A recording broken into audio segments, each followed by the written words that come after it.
Hey, this is Ken for the Information Nation. I'm bringing you more stuff. That's right, I'm bringing you more stuff.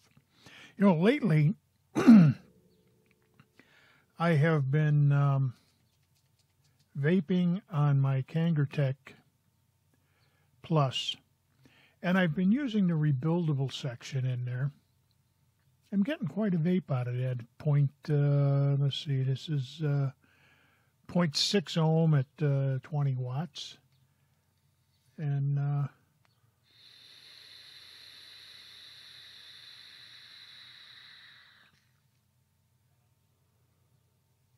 getting good flavor out of it.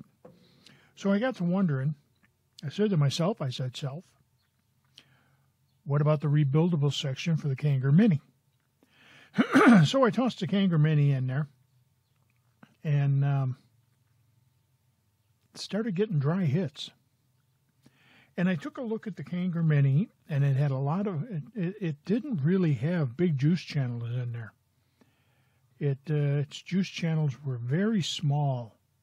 So what I did, and maybe you'd be interested in this, what I did was I took a diamond-shaped file, and I took this little cotton picker out. Yes, I'm calling it a cotton picker. If you don't like it, too bad. Shut up, don't comment on it. I don't want to hear it. So anyhow, I took it out, and I start from this side, and I ran it this way, and I filed it until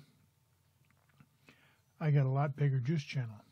Let me focus this for you, and you'll be able to see it. Look at the juice channel now. Juice channel goes all the way down, just like the Kanger Sub-Tank Plus, and it's deeper, and I did it on both sides. There it is again.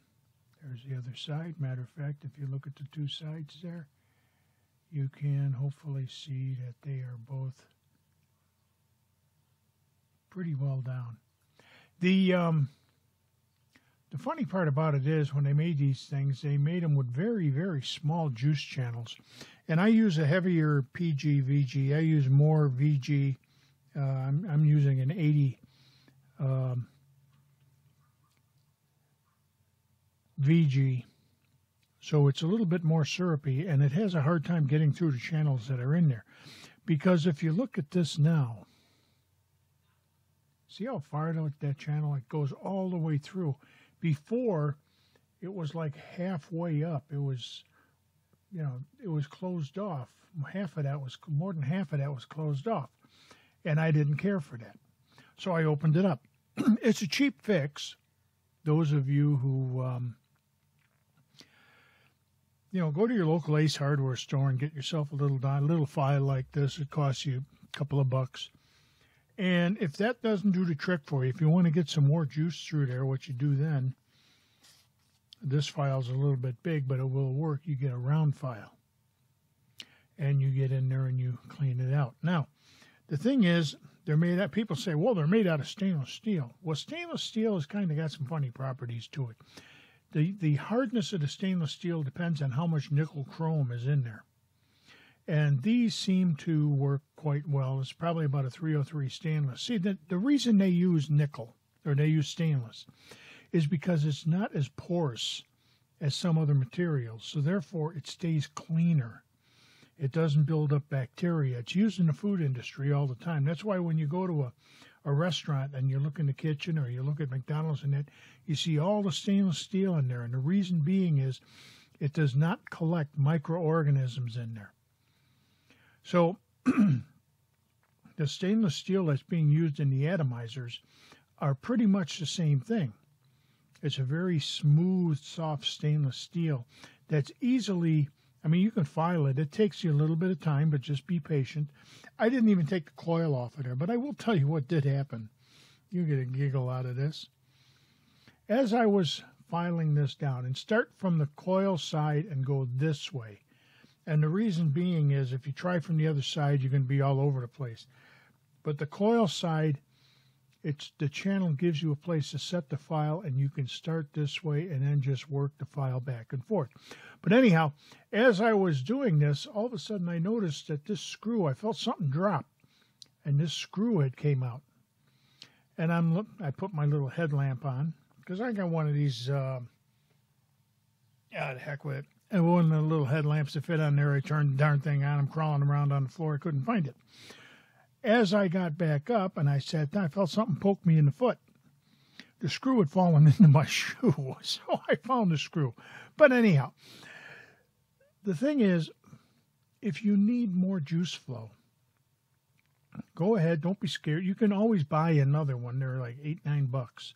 And that's on Kanger's website. You can probably get them cheaper somewhere else. But go ahead, file those things open. It costs you a few bucks to make the adjustment, and then you've got the file if you ever have to do it again. I'm fine. One of the reasons that I did this, other than the fact of the juice flow, is the fact that I've got an IVP4 coming, and it's got temperature control. So I've got some nickel chrome wire coming, and I'm going to rebuild these for temperature control. And we're going to try that. I hear some people are getting some great flavor and great results with the temperature control, so we're going to try it. I'm not going to spend a ton of money on it. We'll see what happens. But, hey, just a little quick point, let you know what's going on. And try it. You may like it. Try it. You'll like it. Like I say, I'll let you know in my next video once I get this thing all wicked up and into the into the Kanger Mini, how well it works, and if I'm still getting dry hits or not. If I am, then I'm going to open that juice channel up even more. And that's one of the nice things about it. You can experiment with it. You can try different things with it. And if you file in the direction I'm telling you and be very careful about it, you don't screw up the threads. So then the rest of it just goes on very nice and smooth. See what I mean? It's quite simple. If I can do it, you can do it.